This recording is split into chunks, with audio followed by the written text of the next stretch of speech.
বদরের ময়দানে এই পাশে কোরাইশ, এই পাশে মুসলমানেরা। বিশ্বনবী জালাময়ী ভাষণ দিলেন, তোমরা দেখতে পাচ্ছ এটা বদরের ময়দান না, এটা আল্লাহর জান্নাত, ওই জান্নাতের দিকে ছোট।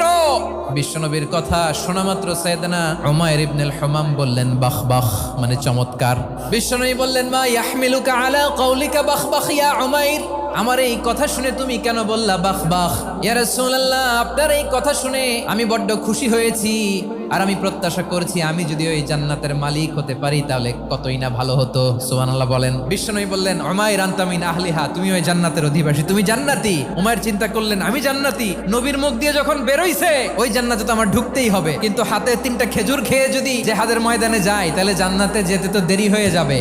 এই চিন্তা আসা মাত্রই খেজুর 3টাকে তিনি ছুঁড়ে মারলেন, তলোয়ার বের করে আল্লাহু আকবার বলে বদরের ময়দানে ঝাঁপিয়ে পড়লেন। আল্লাহর শত্রুদেরকে কচুকাটা করে এক পর্যায়ে শাহাদাতের সুধা পেয়ে নিজেও জান্নাতি হয়ে গেলেন। পড়েন সুবহানাল্লাহ।